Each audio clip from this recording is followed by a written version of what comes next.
Okay. In imagination, there is no time. Time is non-existent. Time is a construct of our imagination. In imagination, there is no time. I heard this repeated by Neville again recently. Got my attention quickly because I always thought, or I was always thinking that for you to manifest, it has to go through a process of time, like you see time and germination, a time to plant, a time to grow, a time to harvest. But this teaching by Neville was saying there's nothing like time in imagination. Exactly, this is how he says it. Time is a creation of your inner conversation. It should be about the arrival, not the journey. When you want to manifest something, it should be about the end, not the process you go through to get to the end. He's saying in imagination, there is no time.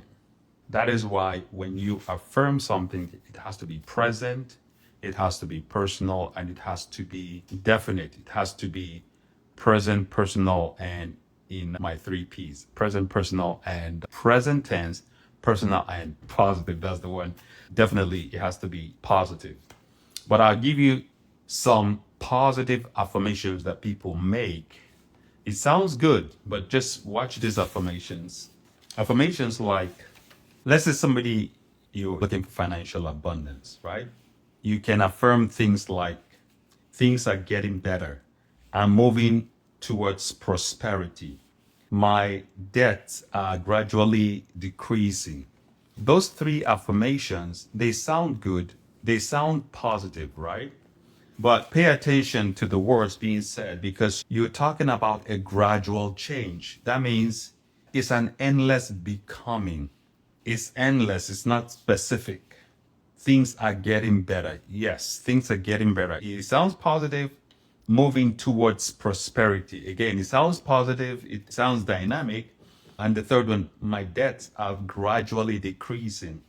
This gradual change means it's like forever you're in this process of becoming, of wanting, waiting. But when you use affirmations like this, go to the end, which is, I love having more than enough. I love it. I'm enjoying more than enough right now. See, that's what it's saying. It's saying that you already at a place of abundance. I love living a happy, abundant life. This is affirmation that is what Neville is talking about. When you use this kind of affirmation, you collapse time. You don't have to wait for time to happen because it's a construct of our imagination. So I just wanted to drop that nugget real quick. Anyways, this is Ike, and enjoy your holiday weekend, your holiday week. For those of you, most kids are out of school and I guess enjoying time with family. Some people still have to work or go to their place of work, whatever it is for you. If you're traveling, if you're on a journey, if you're staying local, the point is gratitude. Just be grateful for wherever you are. There are people that couldn't even be here. Yesterday, on my way out to work, there was a really bad accident, really bad, a multiple car accident. And from the way the direction the cars were facing, you could tell that some people might not make it and some people will not see another day. Those are people that had big plans, big dreams. Some people they probably have airplane ticket to be somewhere, to go to spend time with family or friends or do whatever, but you're not here. The point is you were here, you are alive. That's the most important thing that matters in the universe. The fact that you are alive, you're breathing. What is the problem that you cannot overcome as long as you are alive?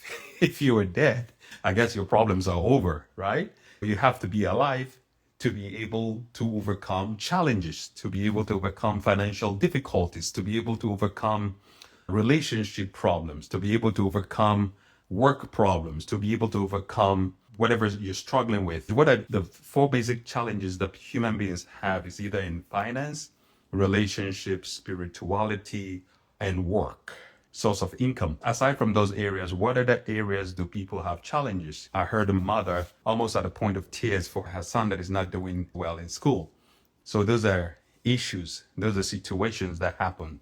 My encouragement or my word to her was that it's not what happens that determines the state of your being, is what you do about it. Okay. And the fact that your son is going through something, okay, you agonizing and crying or suffering about it, how is that contributing to the solution that you want, to what you desire?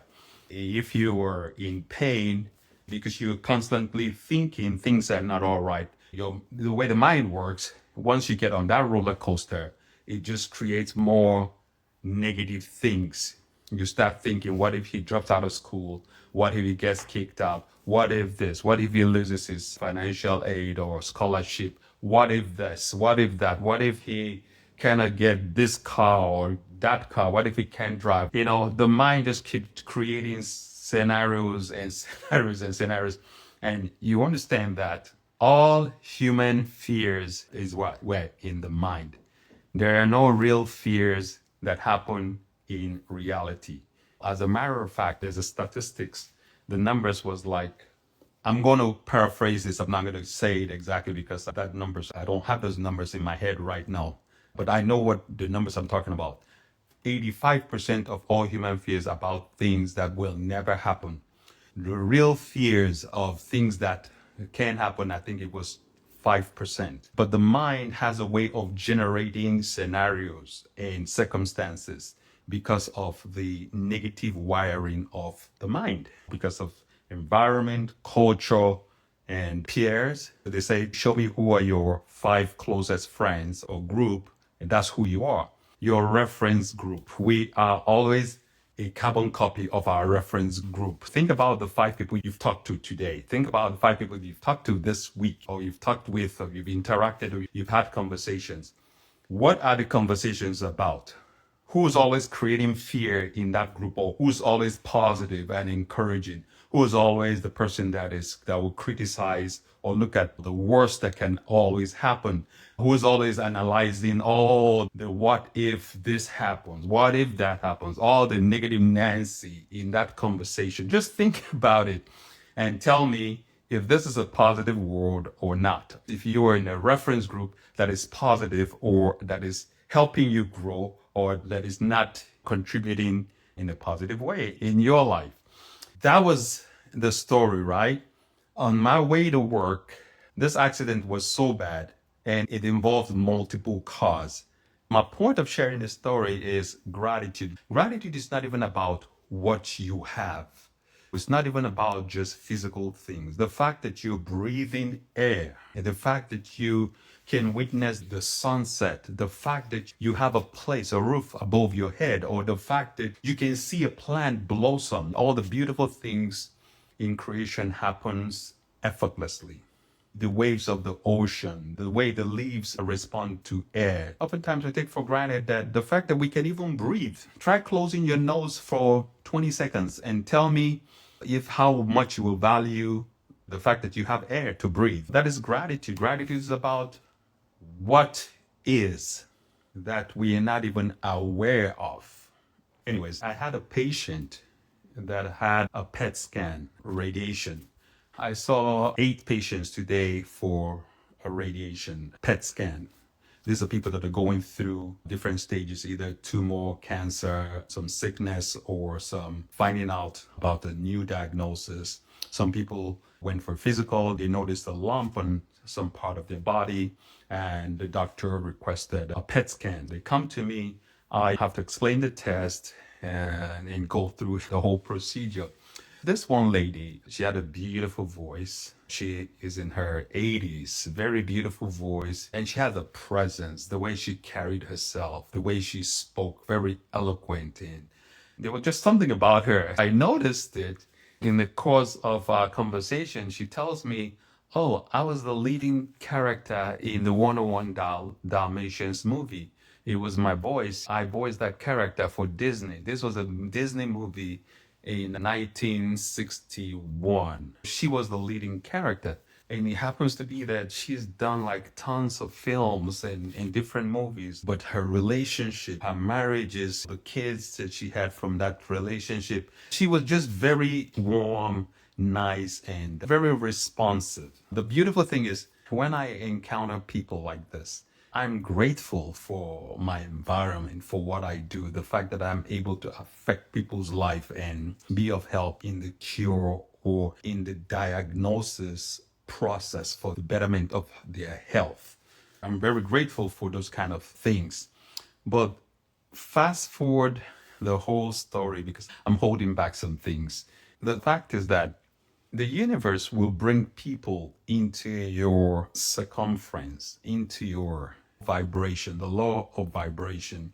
You vibrate with people that you need, want, that are going to be of help or either point you in the right direction or give you a word of advice concerning the things that is moving you in towards your own manifestation. In manifestation, you attract things and people that is vital for your manifestation. I think in the book of Waddles Dee Waddles, that's the one Rhonda Bynes made the movie The Secret from. Rhonda Bynes that made the Law of Attraction, the movie. That was from the movie by Waddles Dee Waddles, The Science of Getting Rich. Waddles Dee Waddles talks about the same principle, how if once you follow in the principles, the science, because it's a science, it's a law, you follow the principle, if they need to come from a totally different universe or a region or continent, it's going to happen. They will even come all the way from Asia or Europe or wherever the person is to bring your manifestation to reality. If it has to happen, that there's no lack or of resources in the universe, the form which all things are made. If there's a decrease and the universe needs to make another form, it's going to happen. When people talk about lack and fear and scarcity and competition, if I don't do this now, I'm going to lose out. Somebody else is going to do it. You know how some people have fear.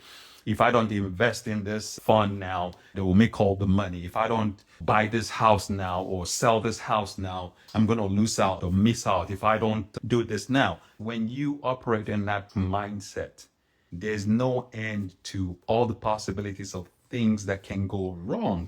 It's a limiting mindset. The mindset of abundance is always see that there's more than enough in the universe to go around. There's more than enough. Thinking controls our feelings. Feelings controls our actions. Action, thought, action. Thought, action, you collapse time. In manifestation, time can be eliminated by thinking from the end. I know this is some heavy stuff, some deep stuff. But anyways, think about it. Enjoy your family. Be grateful. Gratitude is you are alive. That's the most important thing that matters. You are alive. Nothing else matters if you're not alive, right? You are alive. That is the most important. It does not matter. Nothing else really, truly matters. The fact is that you are alive. You're breathing. Without life, nothing else matters. Yes or no? All right, this is Ike. That's it. Enjoy.